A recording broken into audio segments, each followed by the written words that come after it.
Hello everyone, welcome to this learning platform. आज हम start करेंगे क्वांटम मैकेनिक्स। ओके, हम क्वांटम मैकेनिक्स बेसिक से पूरा एडवांस पार्ट देखेंगे। एंड जो स्टूडेंट्स इस वीडियो को देख रहे हैं, मेरी उनसे रिक्वेस्ट है कि बेसिक मैथमेटिक्स इन केमिस्ट्री के वीडियोस अगर आप लोग एक बार देख लेंगे तो उससे क्वांटम केमिस्ट्री पढ़ना ईजी होगा। Okay, so let's start. सबसे पहले तो हम देखते हैं, एक ओवरव्यू देख लेते हैं कि हमें क्वांटम मैकेनिक्स में पढ़ना क्या क्या होगा। ओके, तो सबसे पहले हमें पढ़ना होगा क्वांटम मैकेनिक्स में इसका क्या बेसिक टूल्स देखने होंगे। क्या देखने होंगे हमको? इसके बेसिक टूल्स देखने होंगे जो हमारी एंटायर क्वांटम केमिस्ट्री में यूज होगा। ठीक है, तो सबसे पहले आएंगे बेसिक टूल्स। क्या आएंगे भाई? Basic tools. Basic tools. Basic tools मतलब यहाँ पर बेसिकली आएंगे, हम पढ़ेंगे यहाँ पे ऑपरेटर्स। ठीक है, पूरे ऑपरेटर्स पे ही मेरी क्या करेगी क्वांटम यहाँ पर डिपेंड करेगी। तो पहले में हम बेसिक टूल्स देखेंगे जिसमें ऑपरेटर्स आएंगे, और ऑपरेटर्स के बाद आइगन वैल्यूज आएंगी, आइगन फंक्शंस आएंगे। और क्या आएंगे यहाँ पर? आइगन फंक्शंस आ सकते हैं, आइगन फंक्शंस आ जाएंगे। और क्या आएगा मेरा यहाँ पे? नॉर्मलाइजेशन का कंसेप्ट आएगा, नॉर्मलाइजेशन का कंसेप्ट आएगा। क्वांटाइजेशन का कंसेप्ट आएगा, क्वांटाइजेशन, क्वांटाइजेशन आएगा। ठीक है, इसके बाद प्रोबेबिलिटी आएगी, प्रोबेबिलिटी के बाद एवरेज आएगा। तो बेसिकली ये मेरे कुछ बेसिक टूल्स होंगे जो हमारा एंटायर क्वांटम में क्या होंगे? यूज होंगे। देखिए, क्वांटम केमिस्ट्री सभी लोगों को, जनरली केमिस्ट्री वाले स्टूडेंट्स बायो बैकग्राउंड से होते हैं तो उन्हें ये सब्जेक्ट थोड़ा सा टफ लगता है।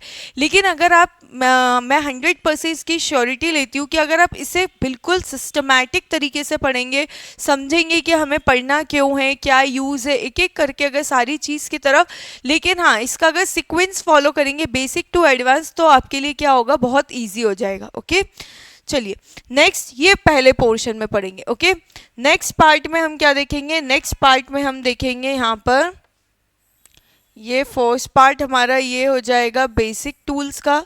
नेक्स्ट हम देखेंगे इसका सेकेंड पार्ट। ठीक है, सेकेंड पार्ट में बेसिकली आप क्या देखेंगे? डिफरेंट सिस्टम्स देखेंगे, different systems, different systems. Okay, यहाँ पर आपने ऑलरेडी इनके बारे में सुना भी होगा। डिफरेंट सिस्टम जैसे सबसे बेसिक होता है पार्टिकल इन अ बॉक्स। क्या देखेंगे? Particle in a box. ठीक है, फिर बेसिकली यहाँ पे हम इलेक्ट्रॉन या कोई भी पार्टिकल है उसके मोशन देखते हैं कि particle in a box, box के अंदर उसका क्या होगा वो। ठीक है, फिर देखेंगे हम फिर आता है harmonic oscillator, harmonic oscillator. Harmonic oscillator के बाद हाइड्रोजन एटम, हाइड्रोजन एटम। इसके बाद आएगा आपका रिजिड रोटर आ जाता है, रिजिड रोटर। यहीं पे हम डिस्कस कर लेते हैं थोड़ा सा क्या? Tunnelling effect, tunnelling effect. Okay, generally आपके जो सेट के एग्जाम्स होते हैं उसमें mainly particle in a box तक आता है, इससे ज़्यादा नहीं आता। लेकिन अगर आप नेट की बात कर, ये वाला जो फर्स्ट वाला बेसिक टूल्स है ये सभी एग्जाम्स के लिए कॉमन है। आप चाहे एमपी सेट का एग्जाम दे, चाहे एमपी पीएससी असिस्टेंट प्रोफेसर का, या किसी और स्टेट की पीएससी या असिस्टेंट प्रोफेसर का एग्जाम दे, सबके लिए common. And obviously CSIR net में तो ये वाला टॉपिक है ही कॉमन। ये वाला टॉपिक लगभग सभी एग्जाम्स में पूछा ही जाता है। सेकेंड वाले टॉपिक में डिफाइन होता है, किसी एग्जाम में पार्टिकल इन अ बॉक्स तक पूछा जाता है, किसी एग्जाम में हार्मोनिक ऑसिलेटर तक, किसी एग्जाम में हाइड्रोजन एटम था। हाँ, टनलिंग इफेक्ट भी मोस्टली कॉमन टॉपिक होता है सभी एग्जाम्स के लिए। ओके, चलिए थर्ड देखते हैं अपन। थर्ड क्या आएगा मेरा? ये देख लिया हमने डिफरेंट सिस्टम। ओके, मैं इसको हाईलाइट कर देती हूँ, जो मेरा मेन टॉपिक है बेसिक टूल्स, यहाँ डिफरेंट सिस्टम्स। अभी आगे हम देखते हैं क्या थर्ड आएगा मेरा, थ्योरीज आएंगे कुछ। ठीक है, क्या होगा? करेक्शन की थ्योरीज आती है, बेसिकली करेक्शन थ्योरीज, या फिर डायरेक्ट हम लिख देते हैं करेक्शन थ्योरीज की जगह डिफरेंट थ्योरीज, डिफरेंट थ्योरीज। ठीक है, डिफरेंट थ्योरीज। इसमें बेसिकली क्या आएंगी, इसमें आएगा मेरा क्या, इसमें आता है मेनली मेरा पर्टर्बेशन थ्योरी पढ़ेंगे हम, पर्टर्बेशन थ्योरी, पर्टर्बेशन थ्योरी। इसके बाद आता है वेरिएशन प्रिंसिपल, वेरिएशन प्रिंसिपल, ठीक है। सुपरपोजिशन प्रिंसिपल आ जाएगा, सुपरपोजिशन, सुपरपोजिशन प्रिंसिपल आ जाता है, ठीक है। इसके बाद यहीं पर अपन ladder up, ladder up operator, ladder down operator आते हैं, वो भी यहाँ पे देख लेंगे, ठीक है। और साथ में यहाँ पे और भी कई सारे टॉपिक आते हैं, तो मैंने बेसिक लिख दिया, ओके। अब आप देखेंगे तो जो आपका एमपीपीएससी असिस्टेंट प्रोफेसर के सिलेबस में पर्टर्बेशन थ्योरी, वेरिएशन प्रिंसिपल नहीं था, लेकिन एमपी सेट के सिलेबस में पर्टर्बेशन थ्योरी भी और वेरिएशन प्रिंसिपल। ये सारा सिलेबस भाई नेट का तो है ही, नेट में आप जितना कम पढ़े उतना, जितना ज़्यादा पढ़े उतना आपको कम लगेगा, तो नेट में तो ये सभी कुछ पढ़ना होता है, ठीक है। लेकिन डिपेंड, जो स्टेट्स की एग्ज़ाम होती है, सभी स्टेट्स के एग्जाम में थोड़ा थोड़ा सा सिलेबस क्या होता है मेरा, वेरी करता है, ओके। चलो ये हो गया मेरा क्या, थर्ड टॉपिक आपको ये पढ़ना होगा। इसके आगे अगर मैं नेक्स्ट देखूं, नेक्स्ट मेरा क्या आएगा, ladder up, ladder down, superposition principle, perturbation, ठीक है। नेक्स्ट आगे देखते हैं, फोर्थ आएगा मेरा यहाँ से basically application part, applications in chemistry, applications in chemistry, ठीक है। यहाँ पर आप बेसिकली क्या देखेंगे, यहाँ पर आप देखेंगे केमिस्ट्री, अब एक्चुअल केमिस्ट्री में कहाँ यूज होगा, तो सबसे पहले आप यहाँ पढ़ेंगे हक्कल मॉलिक्यूलर थ्योरी, ऑर्बिटल थ्योरी, ठीक है, यहाँ पर ये पढ़ेंगे। इसके बाद हमारे पास यहाँ पर आएगा कुछ बॉन्ड, बॉन्ड यहाँ पर बॉन्ड ना लिख के इलेक्ट्रॉन डेंसिटी निकालने को आ सकती है, electron density on each atom, ठीक है। और क्या आ सकता है यहाँ पर, एप्लीकेशन पार्ट में ही फर्दर यहाँ पे कंटिन्यू हो जाता है क्या मेरा, यहाँ पर ही हम आगे और भी देखेंगे, लाइक क्या देखेंगे, स्लैटर डिटर्मिनेंट भी देखेंगे, यहाँ पर स्लैटर डिटर्मिनेंट देखेंगे, और भी कई सारे टॉपिक देखेंगे। और एट लास्ट आप चाहो तो इसको अपने आप में इंडिविजुअल चैप्टर भी बोल सकते हैं, या एप्लीकेशन पार्ट में ही क्या आ जाएगा, atomic structure, atomic structure. Generally हमें क्वांटम केमिस्ट्री अगर आपने ऑब्जर्व किया हो तो उल्टी पढ़ाते हैं, हमें एटॉमिक स्ट्रक्चर छोटी क्लासेस में पहले पढ़ा देते हैं, और उसके पीछे का जो पूरा सार होता है कि ऑर्बिटल्स कहाँ से आए, कैसे आए, श्रोडिंजर इक्वेशन वगैरह, ये सब हम बेसिकली पूरा क्वांटम में पढ़ते हैं। हम जनरली लोअर क्लासेस में क्या पढ़ के आते हैं, हम एटॉमिक स्ट्रक्चर तक पढ़ के आते हैं, P orbital, D orbital, Bohr's postulate, quantization, ये सब हम एटॉमिक स्ट्रक्चर में पढ़ते हैं। तो ये मेरा पूरा ओवरव्यू है क्वांटम केमिस्ट्री का, ठीक है। चलिए अब हम एक एक करके स्टार्ट करते हैं। आज के इस लेक्चर में हम कवर करेंगे ऑपरेटर्स को डिस्कस करते हैं, ओके। So let's start. सबसे फर्स्ट हम देखते हैं, पहले तो यही देखते हैं कि क्वांटम केमिस्ट्री पढ़ने की ज़रूरत क्यों है। तो बिहेवियरल या फिर behaviour of microscopic particles, behaviour of microscopic particles, ठीक है। चलिए ध्यान से सुनिए कि क्वांटम केमिस्ट्री क्यों पढ़ रहे हैं।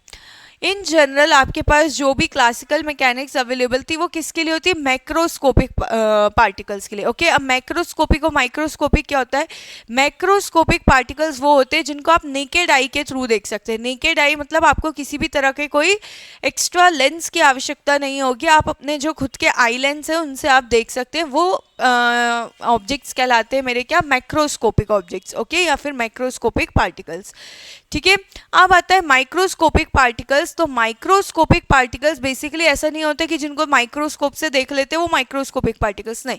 माइक्रोस्कोपिक पार्टिकल्स इतने छोटे होते हैं जस्ट लाइक जो हमारे एटम्स होते हैं। एटम्स क्या कहलाते हैं, माइक्रोस्कोपिक एटम्स भी आप देख सकते हैं। एटम्स के अंदर जो सब एटॉमिक पार्टिकल होते हैं लाइक प्रोटॉन, न्यूट्रॉन, उसके बाद इलेक्ट्रॉन, ये मेरे जो होते हैं ये क्या होते हैं, बेसिकली सब एटॉमिक पार्टिकल्स होते हैं और इन्हीं को ही हम क्या बोलते हैं, माइक्रोस्कोपिक पार्टिकल्स। ओके, जैसे आपने छोटी लोअर क्लासेस में 11th-12th में पढ़ा होगा कि डाल्टन की थ्योरी के अकॉर्डिंग एटम क्या है, इनडिविजिबल पार्टिकल है। मतलब आप एटम इतना छोटा कण है कि आप उसको क्या कर सकते, फर्दर ब्रेक नहीं कर सकते। लेकिन बाद में ये क्या हुआ था, डाल्टन्स के जो पोस्टुलेट निकाले थे उसमें लिमिटेशंस यही थी, ऐसा नहीं है, एटम्स को भी फर्दर डिवाइड किया जा सकता है। इलेक्ट्रॉन, प्रोटॉन, न्यूट्रॉन उसके सब एटॉमिक पार्टिकल्स होते हैं। ओके, तो अब क्या है ना, हमारे पास जितनी भी कैलकुलेशंस वगैरह या जो भी हमारे पास मेजरमेंट के ऑपरेशंस है वो सब हम मैक्रोस्कोपिक पार्टिकल पे लगा सकते हैं। मैक्रोस्कोपिक पार्टिकल मतलब मैं, आप, ये जितने भी ऑब्जेक्ट्स आपको दिख रहे, पेन, ये सब कुछ क्या हुआ, बेसिकली ये सब कुछ हुआ मेरे macroscopic particles. Okay, microscopic particles generally electron, proton, neutron मेरे क्या होते हैं, माइक्रोस्कोपिक पार्टिकल्स। ओके, अब आपकी जो क्लासिकल मैकेनिक्स होती है वो क्या करती है, मैक्रोस्कोपिक पार्टिकल्स के लिए प्रॉपर पोजीशन और वेलोसिटी अगर हम उनको पता चल जाती है तो वो एग्जैक्ट क्या निकाल देती है, एग्जैक्ट पोजीशन। मतलब अगर आपके पास, आपको मास पता चल गया, वेलोसिटी पता चल गई, तो वो क्या करेगी, आपका एग्जैक्ट पोजीशन फाइंड आउट कर देगी। ठीक है, क्या करेगी, एग्जैक्ट पोजीशन पता लगा देगी on the by knowing the velocity and mass. ठीक है, हम इन जनरल करते हैं, अगर मेरे मास और वेलोसिटी पता चल जाए तो मेरी एग्जैक्ट पोजीशन पता चल जाएगी। लेकिन ये चीज़ क्या होती है, प्रॉब्लम कब आई, जब हमने माइक्रोस्कोपिक पार्टिकल्स पे अप्लाई करना चालू किया। क्योंकि माइक्रोस्कोपिक पार्टिकल्स में क्या होता है, एक वर्ड आता है अनसर्टेनिटी, जिसका मतलब होता है अनिश्चितता। आप उसको निश्चित तरीके से नहीं बोल सकते कि मेरा माइक्रोस्कोपिक पार्टिकल कहाँ मिलेगा। ठीक है, क्यों, आगे जाके हम डिस्कस करेंगे। तो इसी चीज़ को पढ़ने के लिए हमको माइक्रोस्कोपिक पार्टिकल्स की स्टडी करने के लिए पढ़ना पड़ता है क्वांटम मैकेनिक्स। ओके, आपने बहुत सारे एक्सपेरिमेंट्स भी देखे होंगे, जैसे फॉर एग्जांपल आप कोई भी लाइट जब इमिट होती है तो वो स्पेसिफिक कलर की ही इमिट क्यों हो रही है, दूसरी कलर की क्यों नहीं हो रही। कलर मीन्स हमारी केमिस्ट्री में रहता है एनर्जी से मतलब, एनर्जी या फिर वेवलेंथ या फ्रीक्वेंसी से मतलब। तो उस पर्टिकुलर एनर्जी की ही क्यों मेरी क्या हो रही है, रेडिएशन इमिट हो रही है। इसका आंसर क्लासिकल मैकेनिक्स ने दे पाई, किसने दिया, क्वांटम मैकेनिक्स ने दिया। फिर आपने ब्लैक बॉडी रेडिएशन के बाद आपने मतलब एक ब्लैक बॉडी होती है, ब्लैक बॉडी से जो रेडिएशंस निकलती है, ठीक है, ब्लैक बॉडी में क्या होता है, वो 100% एब्जॉर्ब करता है और 100% क्या होता है मेरा बाद में इमिट भी करना चाहिए। लेकिन ऐसा क्या हो रहा था ना, कंटिन्यूस बैंड नहीं मिल रहा था। ओके, कंटिन्यूस बैंड नहीं मिल रहा था, तो इस वजह से मेरा क्या हुआ, कंटिन्यूस बैंड नहीं मिलने की वजह से वो क्या होता है ना, डिस्क्रीट फॉर्म में मेरी एनर्जी रिलीज कर रहा था। तो ये भी मेरा क्लासिकल मैकेनिक्स एक्सप्लेन नहीं कर पाया। सबसे famous experiment photo electric effect, जब भी आप किसी मेटल की प्लेट पे क्या करते हैं, इलेक्ट्रॉन्स की बीम अगर या फिर उसको कोई रेडिएशन इंसिडेंट करते, तो उसमें से क्या होता है, फिक्स्ड अमाउंट में ही या फिक्स्ड एनर्जी के साथ ही जो मेरे इलेक्ट्रॉन्स हैं वो इमिट होते हैं मेटल के सरफेस से। तो ऐसा क्यों, और वो भी कंटिन्यूसली नहीं होते, डिस्क्रीट, मतलब एक पर्टिकुलर अमाउंट में निकल जाते हैं, फिर पर्टिकुलर अमाउंट में निकल जाते हैं। तो ये सब चीज़ों, क्रॉम्पटन इफेक्ट के बारे में सुना होगा, वो भी, ये सारे इफेक्ट्स बेसिकली मेरा क्लासिकल मैकेनिक्स एक्सप्लेन नहीं कर पाया था, इसलिए हमें ज़रूरत पड़ी किसकी, क्वांटम मैकेनिक्स की। ओके, सो अब स्टार्ट करेंगे। सबसे पहले तो आपको वर्ड क्वांटा के मीनिंग, क्वांटम या क्वांटा, ये दो वर्ड पता होना चाहिए। एक वर्ड होता है मेरा क्या, क्वांटम, और दूसरा वर्ड होता है मेरा क्या, क्वांटा। ठीक है, ये दो वर्ड है। ये वाला जो वर्ड है मेरा, ये वाला वर्ड मेरा सिंगुलर है और ये वाला जो क्वांटा वर्ड है ये मेरा है प्लूरल।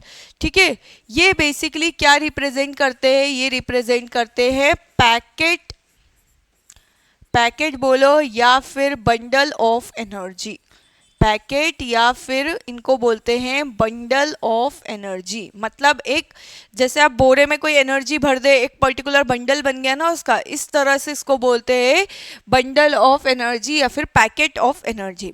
ठीक है, अब ये इसी केस में अगर मैं इनको इन केस ऑफ लाइट बोलूं, इन केस ऑफ लाइट, तो इन केस ऑफ लाइट में यही फोटोन क्या बन जाते हैं, यही फोटोन को हम बोल यही मतलब यही क्वांटम ऑफ एनर्जी को क्या बोल देते हैं, इनको बोल देते हैं हम फोटॉन्स।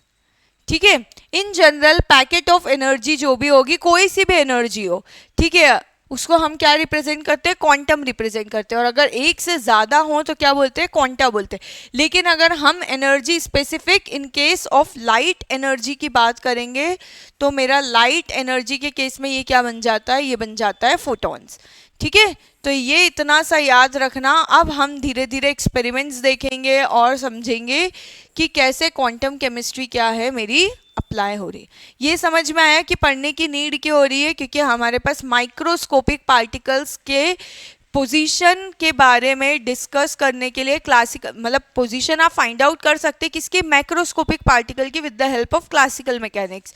ठीक है, जैसे क्लासिकल मैकेनिक्स में आपने एक एक्सपेरिमेंट करा होगा, मैं थोड़ा सा ये बता देती हूँ क्लासिकल मैकेनिक्स क्या होती है।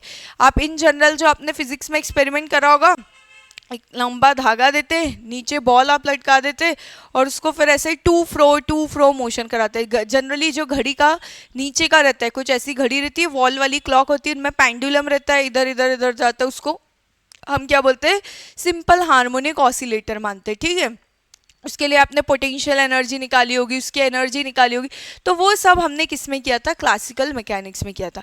अब हमको यही चीज़ किस पे अप्लाई करना है, हमको अप्लाई करना है माइक्रोस्कोपिक पार्टिकल्स पे। ठीक है, तो क्या लिखा मैंने, बिहेवियर ऑफ माइक्रोस्कोपिक पार्टिकल्स। तो क्या लिख रही हूँ मैं, we can tell the exact position of macroscopic particles, exact position of macroscopic particles by knowing its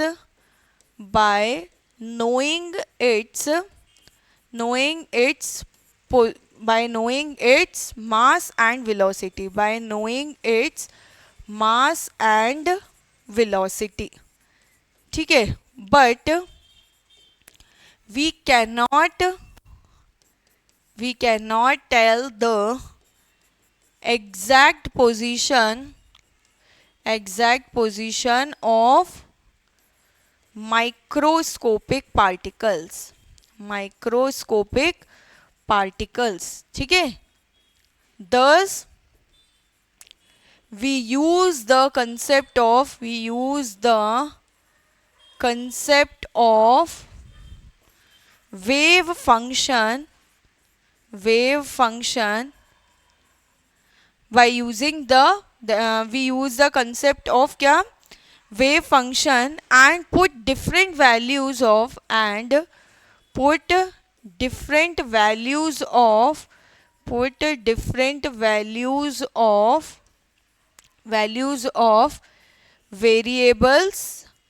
variables and then find out approx value. ठीक है, हम क्या कर सकते हैं, अब अगर हमें किसी चीज़ की प्रॉपर इन्फॉर्मेशन नहीं मिल पा रही, तो हम क्या करें, अलग अलग पॉइंट पे, जैसे फॉर एग्जांपल अगर आपको मेरा प्रॉपर मास और वेलोसिटी नहीं पता चल पा रहा, तो आप क्या करेंगे, थोड़ा सा मुझसे डिस्टेंस ट्रैवल करवाएंगे, फिर मेरी वेलोसिटी मेजर कर लेंगे, फिर डिस्टेंस ट्रैवल करवाएंगे, वेलोसिटी मेजर कर लेंगे, यही आइडिया। तो इसके लिए क्या करा, माइक्रोस्कोपिक पार्टिकल के लिए भी यही करा, क्या असाइन करा, एक वेव फंक्शन असाइन किया। ठीक है, वेव फंक्शन क्यों असाइन करा, क्योंकि यहाँ पर हमने इलेक्ट्रॉन का नेचर क्या माना कि इलेक्ट्रॉन क्या है, मेरा वेव की तरह बिहेव करेगा। ठीक है, आपको पता होगा कि इलेक्ट्रॉन मेरा पार्टिकल नेचर भी शो करता है एंड वेव नेचर नेचर भी शो करता है। ओके, पार्टिकल नेचर अगर आपको समझने की ज़रूरत है तो आप क्या करें, एक पूरे रूम में अंधेरा करें और एक छोटा सा उसमें होल करें। उस होल से क्या होगा, एक ऐसी लाइट रेडिएशन पास होते हुए दिखाई देगी, उसमें छोटे छोटे छोटे छोटे बारीक बारीक कण दिखाई देंगे। ठीक है, वो होता है बेसिकली पार्टिकल नेचर। और जो एक पूरी रेडिएशन की रे दिखाई दे रही है वो क्या रिप्रेजेंट कर रहा है, मेरा बेसिकली वेव नेचर। तो हमने यहाँ पे क्या माना, इलेक्ट्रॉन को वेव नेचर माना। अब देखो वो वेव है, उसका क्या होगा, कुछ एम्पलीट्यूड होगा। लाइक ये मेरी वेव है, ये वेव है, ये ऐसा कुछ होगी सपोज, या फिर हो सकता है कि मेरी वेव कुछ ऐसी हो। ठीक है, तो इसके लिए मैं क्या करती हूँ, कुछ वेरिएबल्स मान लेती हूँ। वेरिएबल क्या हो जाएंगे, जैसे मेरा ये यहाँ से लेके यहाँ तक का क्या हुआ, ये क्या हुआ मेरा लैम्डा हुआ वेवलेंथ। इसकी बात करूँ तो मेरा यहाँ से लेके यहाँ तक का लैम्डा हुआ। ठीक है, यहाँ की बात करूँगी तो ये मेरा क्या हो जाएगा, ये मेरा एम्पलीट्यूड हो जाएगा। फेज डिफरेंस की बात करूँगी तो क्या करूँगी, आपस में इनको रिलेट कर लूँगी। जैसे फॉर एग्जाम्पल अगर कोई बॉल है, वो बॉल एक्स डायरेक्शन में भी जा रही है, वाई डायरेक्शन में भी जा रही है, तो आप क्या करेंगे, एक रिलेशन बना लेंगे कि जब वो एक्स का 2 कवर करती है डबल डिस्टेंस, तो वाई में उसकी वैल्यू कितनी हो जाती है, 4 टाइम्स हो जाती है। फिर वो एक्स का 3 टाइम्स करेगी तो वाई में कितना हो जाएगा, उसका डबल करना है तो कितना हो जाएगा, 6 टाइम्स हो जाएगा। तो ऐसे आपने क्या करा, दो वेरिएबल एक्स और वाई के बीच में एक रिलेशन बना लिया कि एक्स की वैल्यू का डबल होता है वाई की वैल्यू। ठीक वैसे ही हम ये वेव्स के लिए क्या करेंगे, एक तरह से इन वेरिएबल एम्पलीट्यूड, वेवलेंथ, फ्रीक्वेंसी, इनका आपस में एक रिलेशन बना लेंगे कि अगर वेवलेंथ इतनी होती तो फ्रीक्वेंसी में क्या चेंज आएगा, फेज एंगल में क्या चेंज आएगा। और इन्हीं वेरिएबल्स को जो हम एक रिलेशन में बांध देते, इन्हीं को ही हम क्या बोलते, इन्हीं को ही हम बोलते फंक्शन। और अब चूंकि ये क्या है, इलेक्ट्रॉन के वेव नेचर का फंक्शन है, तो क्या नाम हो जाता है, वेव फंक्शन। ओके, आपको समझ में आया। वेव फंक्शन क्या होता है, वेव फंक्शन नथिंग बट जो इलेक्ट्रॉन है, हमने इलेक्ट्रॉन का वेव नेचर कंसीडर करा, और इलेक्ट्रॉन मेरा जब मोशन में होगा तो उसके जो वेरिएबल्स होंगे, वेरिएबल्स क्या होते हैं, जिनको हम चेंज कर सकते हैं। जैसे यहाँ वेवलेंथ चेंज हो सकती है मेरी, एम्पलीट्यूड चेंज हो सकता है। देखो इसमें एम्पलीट्यूड अलग है, इसका एम्पलीट्यूड अलग है, इसकी वेवलेंथ ज़्यादा है, इसकी वेवलेंथ कम है, इसकी फ्रिक्वेंसी ज़्यादा है, फ्रिक्वेंसी मतलब 1 सेकेंड में कितने बार रिपीटेशन है, यहाँ पर फ्रिक्वेंसी कम है। तो जिन वैल्यूज को या फिर जिन ऑब्जर्वेबल्स को हम क्या कर सकते हैं, चेंज कर सकते हैं, वो क्या हो जाते हैं, वेरिएबल्स बन जाते हैं। ठीक है, तो हम क्या करेंगे, आपस में इनका एक रिलेशन फिक्स कर लेंगे कि वेवलेंथ ही होनी चाहिए, फ्रीक्वेंसी ही होना चाहिए, टाइम के अकॉर्डिंग इतना चेंज होगा। आपस में इन वेरिएबल्स के रिलेशन ही क्या कहलाते हैं, मेरे फंक्शन। एंड चूंकि आप वेव नेचर ऑफ इलेक्ट्रॉन के लिए अप्लाई कर रहे हो तो क्या बन जाएंगे, वेव फंक्शन। तो यहीं से मेरी क्वांटम की स्टार्टिंग होती है कि हम वेव फंक्शन में क्या करेंगे, अलग अलग वेरिएबल्स की वैल्यू पुट करेंगे, और हम एग्जैक्ट वैल्यू तो फिर भी नहीं निकाल सकते, हाँ, लेकिन हम अप्रॉक्स वैल्यू निकाल सकते हैं। ठीक है, तो quantum chemistry is basically used for microscopic particles to determine their approximate values of any observable. Okay, तो इतना बेसिक समझ में आया। अब हम स्टार्ट करते हैं। जैसे जैसे हम क्वांटम पढ़ेंगे तो आपको और अच्छे से समझ में आएगा। जो चीज़ें मैं यहाँ बोल रही हूँ ना, वेव फंक्शन कैसे यूज़ करेंगे, कैसे ऑपरेटर का यूज़ होगा, क्वांटम कैसे बनेगा, क्वांटम जो ये एनर्जी का बंडल है कहाँ यूज़ होगा। ठीक है, तो अभी स्टार्ट करते हैं हम यहाँ पर ऑपरेटर। सबसे पहले हमारा क्या आएगा, functions and operator.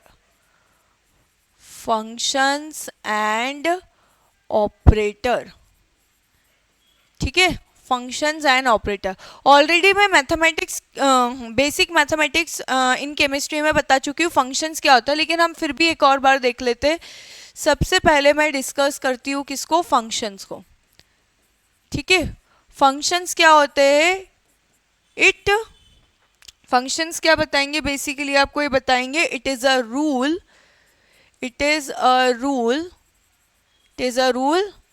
which relates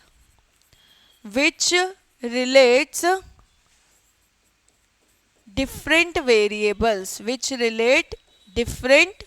variables, variables क्या होते हैं, which can vary मतलब जो कि मेरे क्या कर सकते हैं, which can vary और which can changeable हो। ठीक है, फॉर एग्जाम्पल एक नॉर्मल सा एग्जाम्पल लेते हैं कि मेरा कुछ भी है, जैसे मैंने क्या बोला, ये सबको पता होगा, स्पीड इक्वल्स टू क्या होता है, डिस्टेंस अपॉन टाइम होता है। ठीक है, स्पीड को मैं रिप्रेजेंट कर देती हूँ किससे, स्पीड को एस से रिप्रेजेंट कर देती हूँ, डी और टी। तो मेरी जो स्पीड है किस किस पे डिपेंड कर रही है, डिस्टेंस पे और टाइम पे। और मुझे पता है डिस्टेंस भी मेरा वेरिएबल है और टाइम भी वेरिएबल, क्योंकि दोनों चीज चेंजेस होती है। तो मैं इसको क्या बोल सकती हूँ, अगर मैं बोलूँगी तो मैं बोलूँगी speed is a function of distance and time. तो कैसे लिख सकती हूँ मैं, speed equal to f of distance और टाइम। एफ रिप्रेजेंट फंक्शन, मतलब मेरा स्पीड किस किस का फंक्शन है, डिस्टेंस और टाइम का। और ये जो मैंने रिलेशन बना दिया, ये जो रिलेशन बना दिया s equal to d by t, ये क्या बन जाएगा, मेरा एक फंक्शन बन गया। यही लिखा है मैंने, it is a rule which relates different variables. ये दो वेरिएबल्स को हमने क्या करा, रिलेट करा कि अगर इनको हम डिवाइड कर देंगे तो क्या निकल जाएगी, स्पीड। और स्पीड क्या बन गई, एक फंक्शन बन गई किसका, डिस्टेंस और टाइम का। ठीक है, ये तो बहुत कॉमन एग्जाम्पल हुआ। अगर हम बात करें नेक्स्ट किसकी, क्वांटम में हमारा क्या यूज़ होगा। तो मैंने आपको बताया था जनरली ये क्या है, मेरी कोई वेव है, वेव में क्या क्या आएगा, एक तो मेरा लैम्डा आएगा, दूसरा क्या आएगा, ये आ गया मेरा एम्पलीट्यूड आ गया। फिर क्या होता है, एक एंगल चलता है, ये जो एक एंगल मान लो, ये जो एंगल आता है ये जनरली एंगल ओमेगा टी ले लेते हैं हम। ठीक है, ओमेगा टी ले लो या थीटा ले लो, कोई भी एंगल। तो जो मेरा फंक्शन बन जाता है ना, वो कुछ ऐसा बन जाता है, ए साइन ओमेगा टी। ठीक है, ए साइन ओमेगा टी कुछ भी बना लो, या फिर बना लो ए साइन, या फिर यहाँ ये भी बना सकते हो, ये ले लिया आपने। और क्या बना सकते हो, सपोज ये बनाया आपने ए साइन ओमेगा टी, या फिर ले लो लैम्डा साइन थीटा ले लो, कुछ भी ले सकते हो, लैम्डा साइन थीटा ले लिया। ठीक है, क्या लिया भाई, ये लिया आपने लैम्डा साइन थीटा। अब ये क्या बन गए, इनको फंक्शन बोल सकते हैं, एफ बोल दो, इसको भी क्या बोल दो, एफ बोल दो। देखो फंक्शंस को रिप्रेजेंट करने के लिए अलग अलग तरीके होते हैं। ठीक है, आप कैसे कैसे रिप्रेजेंट कर सकते हैं, फंक्शन रिप्रेजेंटेशन। इन जनरल हम क्वांटम में जो फंक्शन रिप्रेजेंट करते हैं, याद रखना वो कैसे रिप्रेजेंट करते हैं, या तो सपोज फंक्शन मेरा x का है। ठीक है, जो मेरा फंक्शन है वो x वेरिएबल पे क्या करता है, डिपेंड करता है। f ऑफ x बोल सकते हो, एक वर्ड होता है साई ऑफ x बोल सकते हो, एक और वर्ड होता है मेरा फाई ऑफ x बोल सकते हो, एक और होता है ये क्या है, जीटा ऑफ x। तो ये बेसिकली जो मेरे ना साई फाई जीटा, ये मेरे क्या कहलाते हैं, ये मेरे कहलाते हैं ग्रीक लेटर्स है। ठीक है, इनसे हम जनरली क्या रिप्रेजेंट करते हैं, अपने वेव फंक्शन को रिप्रेजेंट करते हैं। अब ये तो मैंने नॉर्मल एक कोई भी वेव बना दी, इसलिए इसके कोई भी फंक्शन मन से मान लिए, sine omega T, lambda sine theta. अब यही चीज हम क्या करेंगे, डिफरेंट सिस्टम पे लगाएंगे, सबके वेव फंक्शन निकालेंगे और वेव फंक्शन के बाद डिफरेंट तरह की क्वांटिटी फाइंड आउट करेंगे। ठीक है, तो ये बेसिकली मेरा क्या हुआ, फंक्शन हुआ। इसी में ही हम आगे देखते हैं ऑपरेटर। अभी नेक्स्ट क्या देखेंगे हम, नेक्स्ट देखेंगे ऑपरेटर्स। ठीक है, तो ऑपरेटर्स क्या होते हैं, ऑपरेटर्स बेसिकली मेरे क्या होंगे, it is a mathematical operation, it is a mathematical operation, mathematical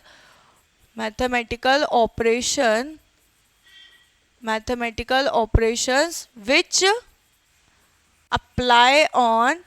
which apply on functions। क्या होता है मेरा, सबसे पहला पॉइंट है ये मैथमेटिकल ऑपरेशन है, कहाँ अप्लाई होंगे, फंक्शंस पे अप्लाई होंगे। ठीक है, नेक्स्ट पॉइंट आता है मेरा, क्या आएगा, नेक्स्ट पॉइंट आएगा मेरा कि operator is meaningless without function, operator is meaningless without function, operator is meaningless without function. ठीक है, थर्ड आता है मेरा operator is directional in nature, operator is directional in nature, operator is directional in nature, always always applies from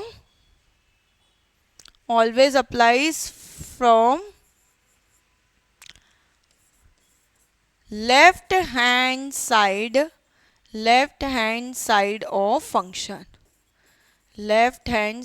of function, ठीक है।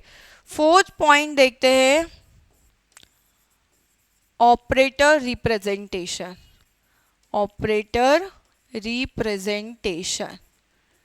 ठीक है। कैसे रिप्रेजेंट करते हैं?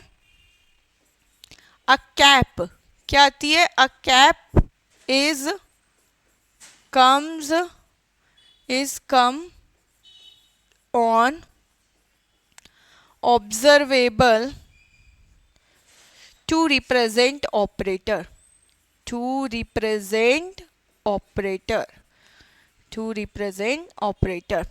ठीक है। ये सारे क्या लिखे मैंने? ऑपरेटर्स के बेसिक पॉइंट्स लिख दिए। अब देखो स्टार्ट करते हैं।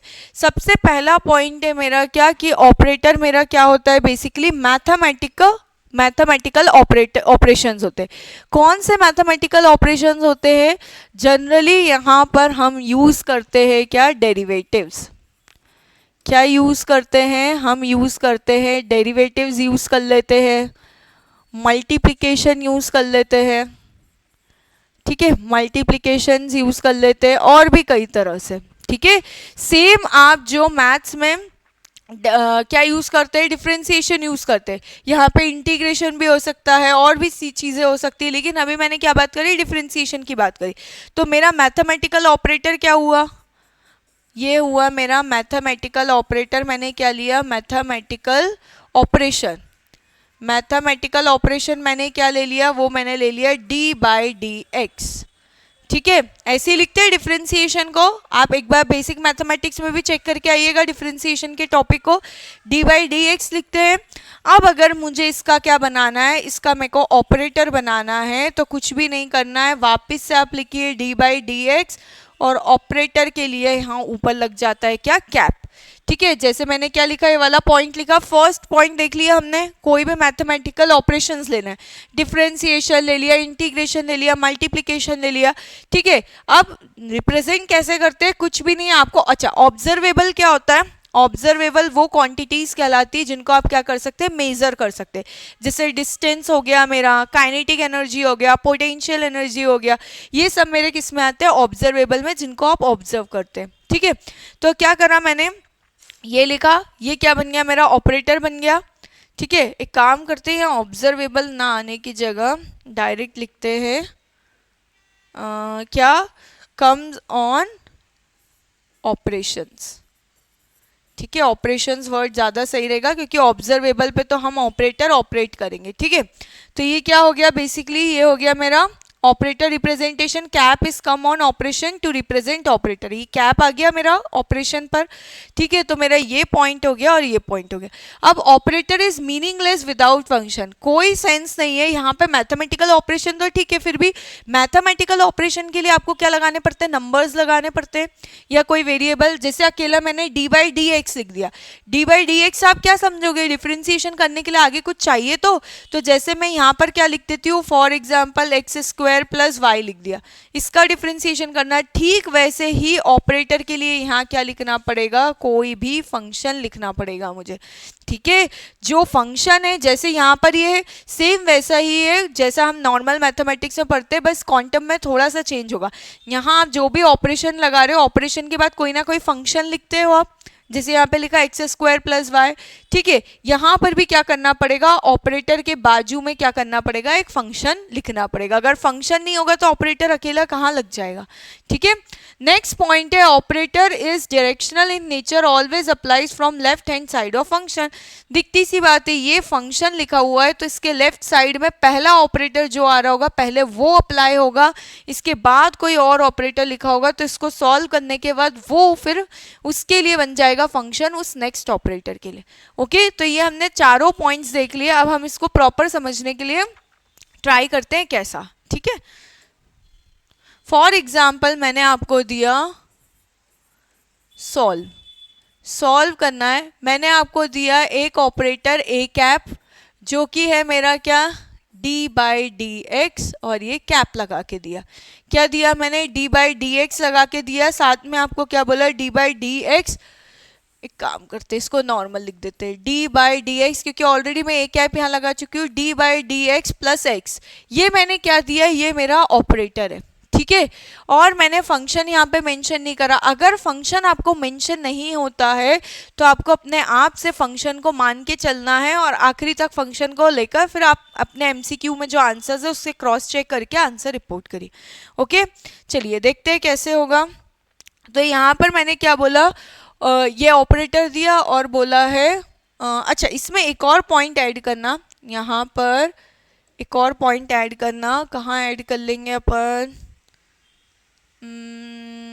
चलो ये नेक्स्ट वाली स्लाइड में पहले लिख लेते हैं। यहाँ पर इसको सॉल्व करने के पहले एक पॉइंट और लिखते हैं, हमारा फिफ्थ पॉइंट, ठीक है।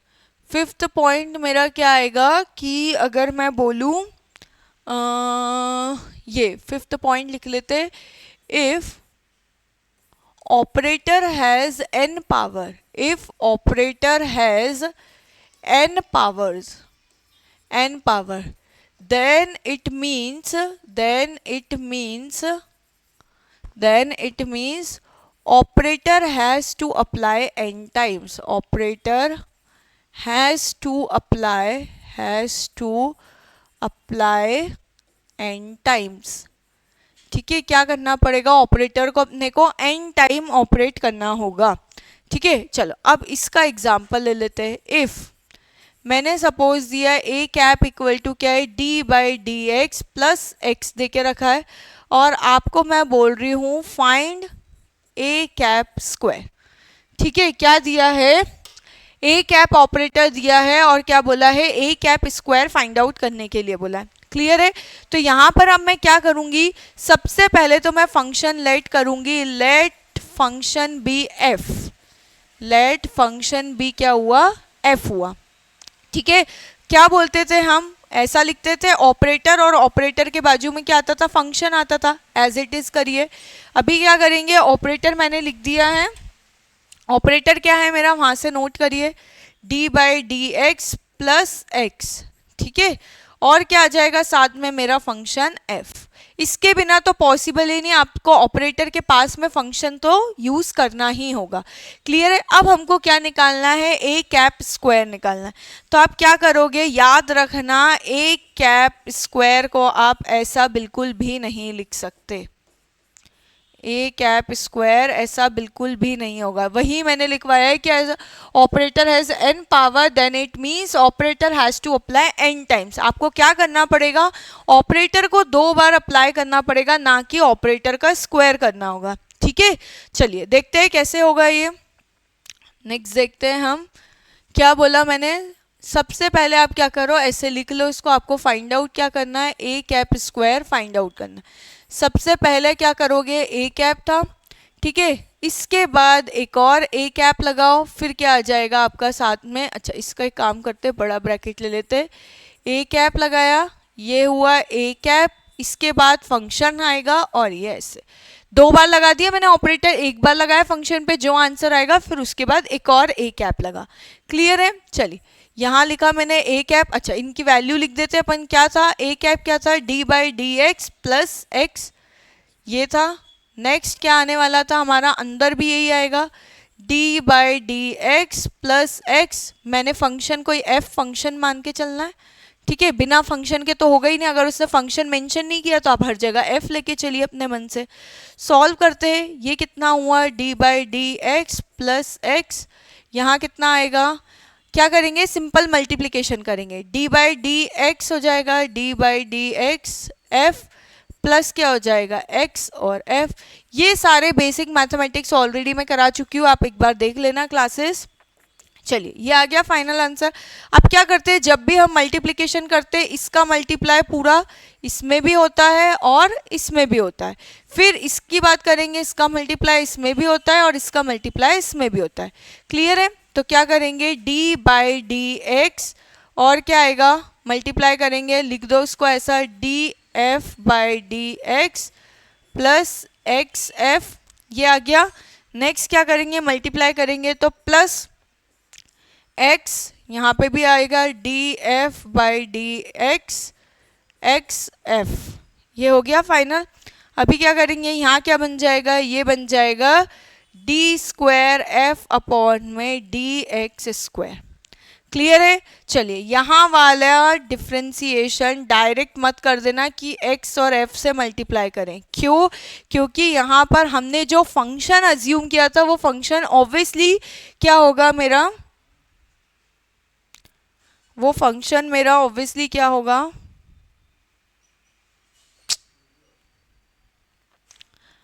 वो फंक्शन मेरा क्या होगा,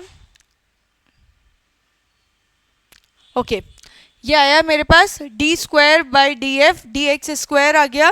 ये क्या हो गया, d x f d x. यहाँ पर याद रखना जो मैंने फंक्शन लिया था, फंक्शन क्या है, फंक्शन जो है मेरा किस पे डिपेंड करेगा, depends on x, depends on x, that is assuming that function, assuming that function,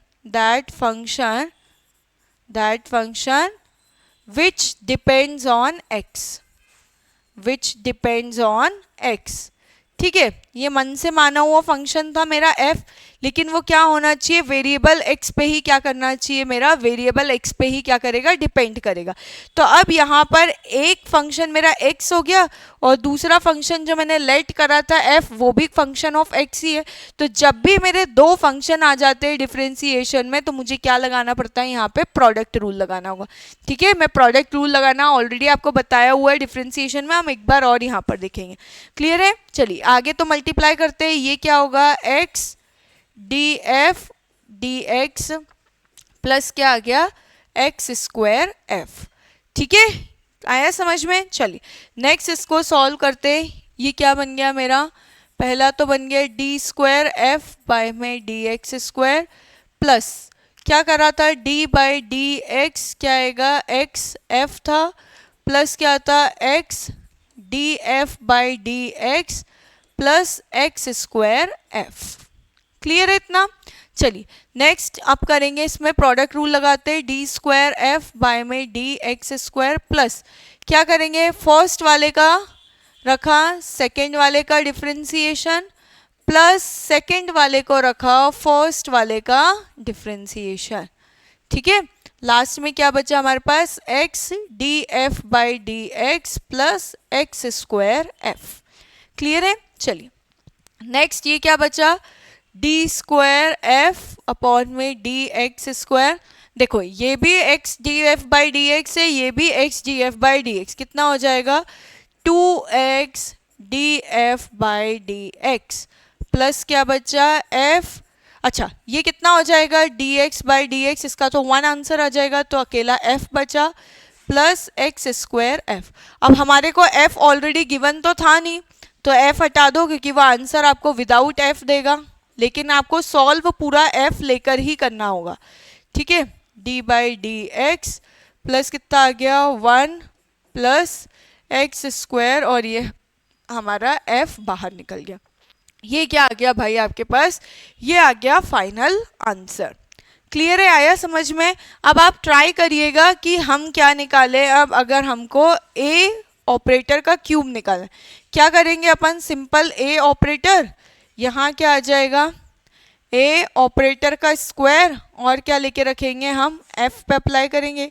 तो कैसे निकालेंगे, a ऑपरेटर का क्यूब देखेंगे, ये a ऑपरेटर निकाला, यहाँ पर ये डायरेक्ट लिख दो, क्या आ जाएगा d square d x square, ये ऑलरेडी हम सॉल्व कर चुके हैं, f अंदर ले लो plus 2x d f by d x plus f plus x square f. अब आप इसका ऑपरेटर फिर से लगाएंगे, ऑपरेटर फिर से लगाएंगे तो यहाँ पर क्या होगा, बेसिकली मैं डायरेक्ट लिख देती हूँ, ये यहाँ पर क्या निकल जाएगा a क्यूब, a कैप की वैल्यू क्या थी मेरी, d by d x plus x.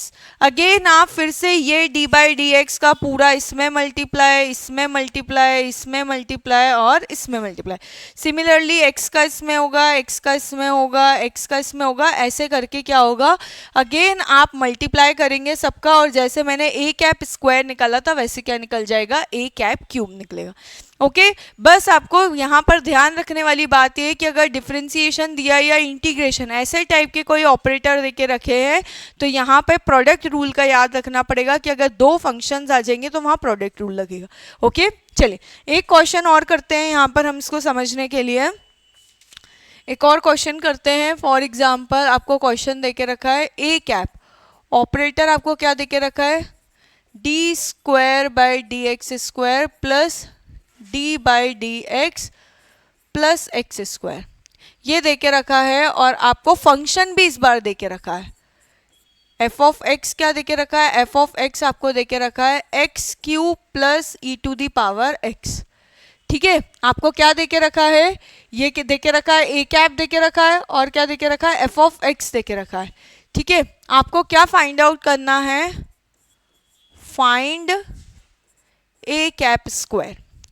ठीक है अब की बार फंक्शन भी है, लास्ट टाइम आपने फंक्शन मन से माना था, इस बार आपको क्या करा है, फंक्शन दे के रखा है। ठीक है तो स्टार्ट करते हैं हम। सबसे पहले हमें पता है ए कैप और अंदर क्या आएगा, ए कैप, फंक्शन क्या है मेरा, एफ ऑफ एक्स, ये लिख दिया मैंने। स्टार्ट करेंगे, ए कैप की वैल्यू कितनी है, एक बार है डी स्क्वायर अपॉन में d x square plus d by d x plus में एक्स स्क्वायर।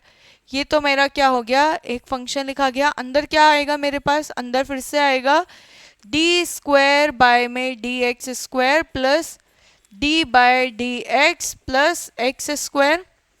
ठीक है साथ में मेरा फंक्शन क्या आएगा, x square x cube plus e to the power x, और ये क्या हो गया, ब्रैकेट क्लोज। ठीक है ये वाला पार्ट तो एज इट इज रहेगा, मैं ये वाला पार्ट सॉल्व करती हूँ। क्या करेंगे, मल्टीप्लाई करेंगे नॉर्मल, तो d square d x square क्या है मेरे पास, एक्स क्यूब आ गया प्लस डी स्क्वायर अपॉन में d x square e to the power x लग गया, प्लस क्या करा मैंने, इसका मल्टीप्लाई इसमें करा, इसका मल्टीप्लाई इसमें करा। अभी क्या करूँगी, नेक्स्ट अगर मैं देखूँ इसका मल्टीप्लाई इसमें करूँगी, इसका मल्टीप्लाई इसमें करूँगी, और लास्ट में क्या बचेगा मेरे पास, इसका मल्टीप्लाई इसमें होगा, इसका मल्टीप्लाई इसमें होगा। ठीक है चलिए तो अभी क्या लिखा मैंने यहाँ पर, ये लिख दिया, प्लस क्या आएगा, डी बाई डी एक्स क्या आएगा, x cube plus again D by d x क्या आ गया, e to the power x आ गया। साथ में क्या बचा, अच्छा जब भी बेस सेम होता है, बेस मतलब यहाँ भी एक्स है और यहाँ भी एक्स है, यहाँ पावर 2 है यहाँ पावर 3 है, तो पावर क्या हो जाती है, ऐड हो जाती है। तो 2 प्लस 3 कितना आ गया, 5 आ गया, प्लस कितना आ गया, x square e to the power x. ठीक है यहाँ पर ये वाला पार्ट अभी मेरा एज इट इज रहेगा, d by d x square plus d by d x plus x square. Done. चलिए इसको थोड़ा सा आगे शिफ्ट करती हूँ मैं, ये क्या आ गया मेरा, D square by d x square plus d by d x plus x square. इसको सॉल्व करते हैं। एक्स क्यूब का डबल डिफ्रेंसिएशन करना है, तो कैसे करते हैं, एक बार डिफ्रेंसिएशन करेंगे तो क्या आएगा, डी बाई डी एक्स, एक बार डिफ्रेंसिएशन करा क्या आ गया, 3x स्क्वायर। इसको ब्रेक कर लो, ब्रेक करके कैसे लिख सकते हो, ऐसे लिख सकते हो आप चाहो तो, ये एक्स क्यूब था, एक बार डी बाई डी एक्स लिखो, इसके बाद क्या कर सकते हो, एक और बार लिख लो डी बाई डी एक्स, ऐसे ही होगा ये। ठीक है एक बार डिफ्रेंसिएशन करेंगे, x to the power n का क्या होता है, n, x to the power n minus 1, n की वैल्यू 3 है, तो 3x की पावर क्या आ जाएगी, 3 minus 1 2, that is 3x square. Clear है। चलिए प्लस नेक्स्ट में भी वैसे ही आएगा। अच्छा डी बाय इसका इजीली यहीं पर कर देते, ई टू दी पावर एक्स का एक बार करेंगे, e to the power x, एक और बार करेंगे तो क्या आएगा, e to the power x. ठीक है प्लस एक्स क्यूब का करेंगे, D by d x already लिख दिया हमने, 3x स्क्वायर, प्लस एक और बार करेंगे e to the power x, x to the power 5 plus x square e to the power x. ये आ गया मेरा फाइनल।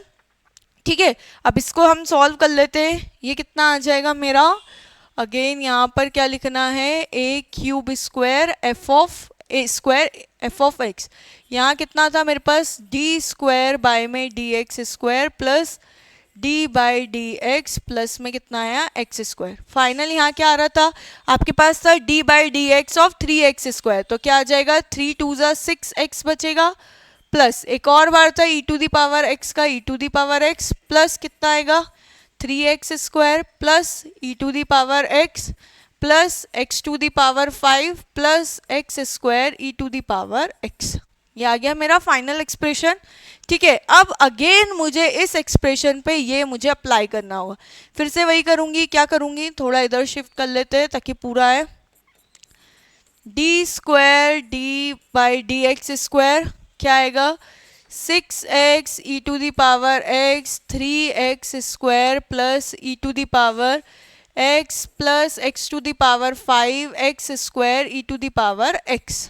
ठीक है, आगे वाले पे अप्लाई करते हैं। d बाई डी एक्स क्या आ जाएगा 6x plus e to the power x plus 3x square plus e to the power x x to the power 5x square e to the power x। Clear है, ये आ गया। चलिए एक और लास्ट बचा है, वो तो डायरेक्ट मल्टीप्लिकेशन है, एक्स स्क्वायर, अच्छा 6x और ये कितना हो जाएगा 6x cube plus x square e to the power x 3x की पावर 4, पावर ऐड करना है। ठीक है, बेस सेम होता है तो मेरा क्या होता है भाई, पावर ऐड हो जाती है।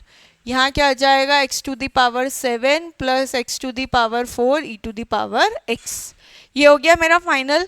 लास्ट हम देखेंगे, इसको सॉल्व कर लेते हैं। ठीक है, देखो पहले इसको सॉल्व कर लेते हैं ताकि इस पे डायरेक्ट अप्लाई कर देंगे क्योंकि डबल बार करना है, तो इसको करते हैं। 6x का कितना आ जाएगा 6 plus e to the power x का कितना आएगा e to the power x. जिन लोगों को डिफ्रेंसिएशन करना नहीं आ रहा है वो पहले डिफ्रेंसिएशन के रूल्स देखकर आ जाए। ठीक है, ऑलरेडी मैं लेक्चर अपलोड कर चुकी हूँ डिफ्रेंसिएशन का, आप एक बार वो देख कर आए। ठीक है, क्या आएगा यहाँ पे 3 2 जा 6x plus e to the power का x power 5 f x 4 plus, देखो अब यहाँ पर लगेगा क्या, प्रोडक्ट रूल लगेगा। प्रोडक्ट रूल मतलब दो फंक्शन हो गए, एक एक्स स्क्वायर एक e to the power x, तो d by d x of क्या करोगे एक्स स्क्वायर, क्या करा एक्स स्क्वायर रखो, d by d x of e to the power x plus क्या करोगे ई टू दी पावर एक्स रखोगे, क्या करोगे plus e to the power x रखा है d by d x of x square. Clear है, आया इतना समझ में। और बाकी का ये पूरा क्या आ जाएगा, एक काम करती हूँ मैं बार बार नहीं लिखती हूँ, इतनी पूरी टर्म को मैं क्या मान लेती हूँ, इतनी पूरी टर्म मेरी y के इक्वल है, तो क्या कर दिया प्लस y। ठीक है, चलो अब क्या करते हैं, दोबारा से नहीं लिख रही हूँ मैं, ऑब्वियसली ये मेरा किसके बराबर रहेगा, अगर मैं इसको सॉल्व करूंगी तो ये कुछ ऐसा होगा डी बाई डी एक्स और क्या आएगा डी बाई डी एक्स, क्योंकि डबल डिफ्रेंसिएशन देके रखा है ये। क्लियर है, तो direct D by d x इतना पूरे की वैल्यू तो मैं निकाल चुकी हूँ, इसी का ही डिफ्रेंसिएशन कर देती हूँ। क्या आएगा डिफ्रेंसिएशन करूँगी तो ये आ जाएगा मेरा 18x स्क्वायर प्लस अगेन यहाँ क्या लगेगा, प्रोडक्ट रूल लगेगा, d by d x of x to the square और ये आ गया प्लस 3 4 जा 12 एक्स क्यूब प्लस अगेन मुझे क्या लगाना पड़ेगा यहाँ पर, अगेन मेरा अच्छा ये x square e to the power x और x square e to the power x, ये मेरे पास बेसिकली दो बार आया है ना, x square e to the power x यहाँ आया है एक बार 6x क्यूब। ठीक है, ओके वाई ऊपर वाले पे अप्लाई करना था ना हमें, तो ये वाले पे, ये वाला पार्ट तो यहाँ आना ही नहीं चाहिए था, यहाँ से स्टार्ट करते हैं।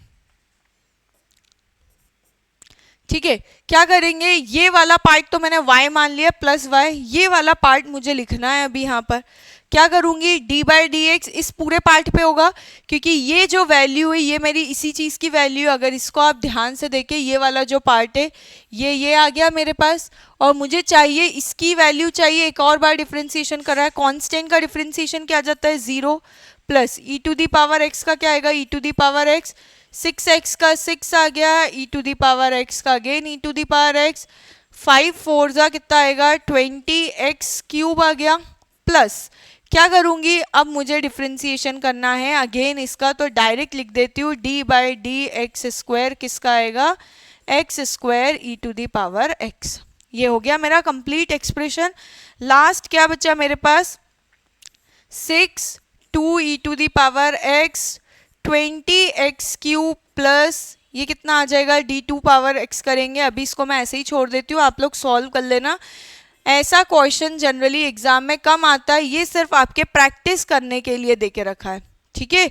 ये पूरी टर्म लिख लेंगे, उसके बाद यहाँ पर ये पूरा आ जाएगा प्लस क्या आ जाएगा, वाई आ जाएगा। आप इसको सॉल्व कर लीजिएगा, कुछ भी नहीं करना है, प्रोडक्ट रूल लगाया है। जस्ट ये क्वेश्चन सिर्फ किस लिए दिया है कि अगर एग्जाम में आपको इन केस इतना बड़ा क्वेश्चन सॉल्व करने को आता है तो आपको आने के बाद भी ऐसे क्वेश्चन छोड़ना है, ठीक है। मैंने सिर्फ प्रैक्टिस करने के लिए किया है, क्योंकि अगर आप ये क्वेश्चन इतना बड़ा सॉल्व करने में लग जाएंगे तो आपके बाकी सारे क्वेश्चंस क्या होंगे, छूट जाएंगे, ठीक है। तो ये सब प्रैक्टिस के लिए, इससे आपका क्या होगा, डिफरेंशिएशन करने की स्पीड बढ़ेगी और आपको सॉल्व करना आएगा कि कब ऑपरेटर कहाँ लगता है, फंक्शन कैसे जाता है, कब प्रोडक्ट रूल लगाना है, कब नहीं लगाना है।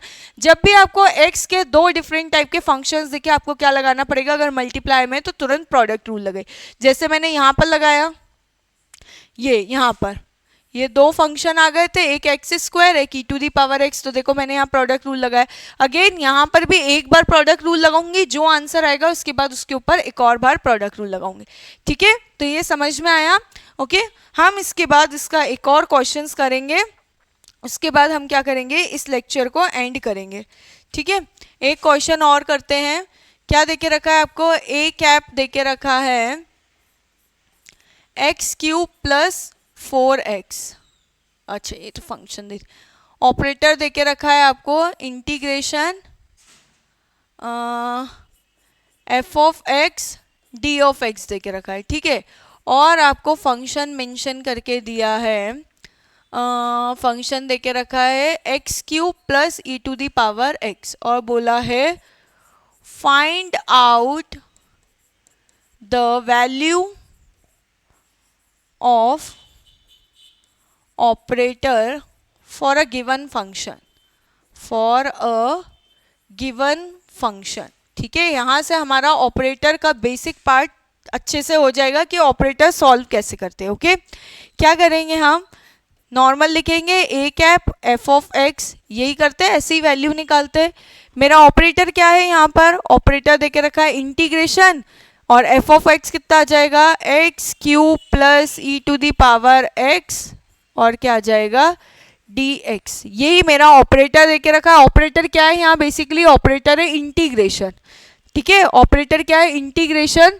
चाहो तो वो आपको ये ऐसा भी करके दे सकता है, ये इंटीग्रेशन जो है ना मेरा, यही क्या है, बेसिकली मेरा ऑपरेटर है। साथ में यहाँ मैंने लिख दिया है फंक्शन का dx, ठीक है। इंटीग्रेशन ऑपरेटर था, किसका करना था, फंक्शन पे करना था नॉर्मल। अब सॉल्व कर लेते हैं ऑपरेटर के लिए, क्या आ जाएगा, सेपरेट कर देते हैं x cube d x plus integration e to the power d x. क्या आ जाएगा यहाँ से आंसर, ये आ जाएगा इंटीग्रेशन के लिए 3x की power 4/4 plus e to the power x plus C. ये आ गया मेरा क्या, ये आंसर आ गया मेरा ए कैप। किसका आंसर है, A cap F of x का, ठीक है। तो ये आपको बेसिकली सॉल्व करना आना चाहिए। पहले ऑपरेटर लिखिए, ऑपरेटर के बाद फंक्शन लगाइए, और ऑर्डर समझिए कि पहला जो ऑपरेटर जस्ट फंक्शन के पास से पहले वो अप्लाई होगा, उसके बाद उसके पास वाला हो, ठीक है। So that's all for operator. मिलते हैं नेक्स्ट क्लास में, थैंक यू।